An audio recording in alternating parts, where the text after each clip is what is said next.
ધોરણ 10 વિષય ગણિત ચેપ્ટર નંબર 7 યામ ભૂમિતિ. એમાં આપણે સ્વાધ્યાય 7.2માં પ્રશ્ન નંબર 6 સુધી જોયું છે. હવે જોઈએ પ્રશ્ન નંબર 7. એ બી છે એ વર્તુળનો વ્યાસ છે, તેનું કેન્દ્ર છે 2 અને -3 અને બી છે એ 1 અને 4 છે. તો બિંદુ એના યામ શોધવાના છે. સૌથી પહેલાં તો આપણે ધારી લઈએ કે ધારું કે એના યામ છે એક્સ અને વાય. હવે વર્તુળનું કેન્દ્ર એટલે શું થયું? તો કે વર્તુળનું મધ્ય બિંદુ થયું, બરાબર. એટલે કે એના વ્યાસનું મધ્ય બિંદુ થયું, એટલે કે એ બી આખો વ્યાસ છે, બરાબર. હવે એનું મધ્ય બિંદુ એના યામ આપી દીધા છે. શું આપ્યા? 2 અને -3. તો આપણને ખબર પડી છે કે એ બીનું મધ્ય બિંદુ એટલે કે એ બીનું કેન્દ્ર અથવા મધ્ય બિંદુ એના યામ આપ્યા છે 2 અને -3. તો આપણે લખી શકીએ એ બીનું મધ્ય બિંદુ એટલે શું? તો કે x1 x2 છેદમાં 2 y1 y2 છેદમાં 2. તો અહીંયા શું થશે? તો કે એ ધાર્યા છે x અને y, બી છે 1 અને 4. તો x વત્તા 1 છેદમાં 2 ને y વત્તા 4 છેદમાં 2 બરાબર શું થશે? 2 અને -3, કેમ કે ઓલરેડી આપણને આપી દીધા છે.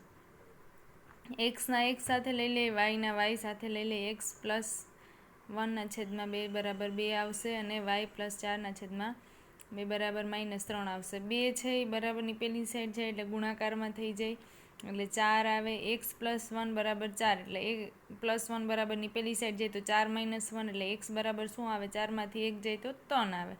એવી રીતે વાયમાં પણ એવું જ થશે. -3 આ 2 છે ભાગાકારમાં ઓલી સાઈડ જાય તો ગુણાકારમાં એટલે તંદુ 6 થઈ ગયા -6. આ પ્લસ 4 છે બરાબરની પેલી સાઈડ જાય તો -4 એટલે -6 -4 તો જવાબ આવે -10.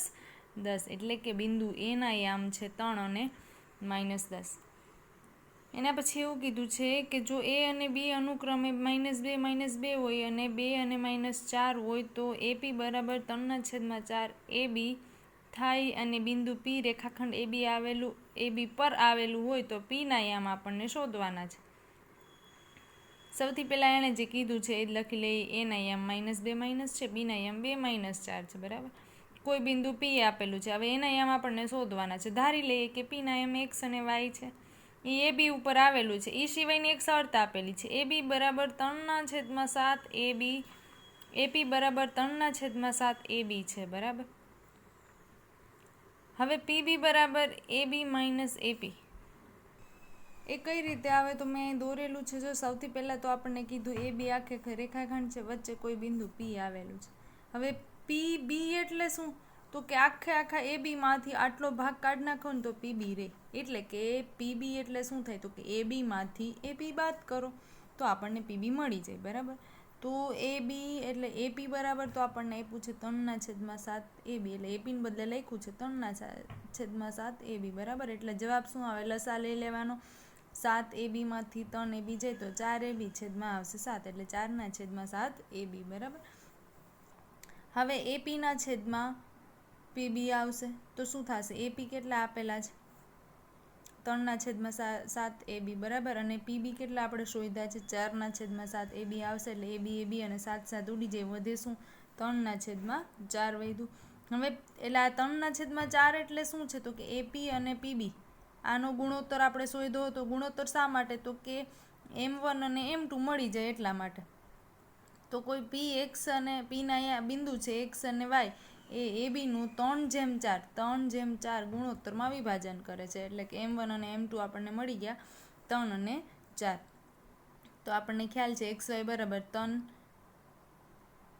ગુણાકારમાં 2 વત્તા 4 ગુણાકારમાં -2 છેદમાં 3 વત્તા 4. એવી રીતે 3 -4 વત્તા 4 -2 અને 3 વત્તા 4. એટલે આનું સાદું રૂપ આપો તો -2/7 આવશે ને આનું આપો તો -20/7 આવશે. એટલે કે બિંદુ પીના યામ શું થાય? તો કે -2/7 અને -20/7. એવી જ રીતે પ્રશ્ન નંબર 9 પણ કંઈક એવું જ કહે છે કે એ છે -2 છે, બી છે 2 અને 8 છે. જોડતા રેખાખંડનું 4 સમાન ભાગમાં વિભાજન કરતા બિંદુને 4 ભાગ પાડવાના છે ભાઈ. 1 2 3 અને 4. આગળ આપણે આવો સેમ દાખલો જોઈએ. ધારો કે કોઈ પી ક્યુ અને આર છે ને એ આખા રેખાખંડનું 4 ભાગમાં વિભાજન કરે છે, બરાબર. ક્યુ છે ને એ આખા એ બીનું શું છે? એક્ઝેક્ટ વચ્ચે આવેલું છે એટલે કે મધ્ય બિંદુ છે. તો આપણને ક્યુના યામ મળી જાય. કઈ રીતે? તો કે x1 x2 છેદમાં 2 y1 y2 છેદમાં 2 તો -2 + 2/2 અને 2 વત્તા 8/2. -2 + 2 એટલે 0 થઈ જાય, આનો સાદુરૂપ આપતા 5 મળે, બરાબર. પી છે એ આના તો આપણને અહીંયા મળી ગયા, શું મળ્યા? 0 અને 5. હવે પી લઈએ. પી કોની વચ્ચે આવ્યું? તો કે એ અને ક્યુની વચ્ચે છે, તો એમાં મધ્યબિંદુનું યામ મૂકી દઈએ. તો કે -2 + 0/2 અને 2 + 5/2 એટલે એના યામ મળી જાય. હવે શું થઈ ગયું? તો કે આર છે એ આ બેની વચ્ચે છે, તો ત્યાં મધ્યબિંદુનું આપણે સૂત્ર મૂકી દઈએ, તો એ પણ આપણને મળી જાય આર. એટલે કે ત્રણે ત્રણના જે સમાન ભાગમાં વિભાજન કરે છે એ બિંદુઓના યામ થાય એ શોધી લીધા. હવે પ્રશ્ન નંબર 10 છે એ તમારે જાતે કરવાનો રહેશે.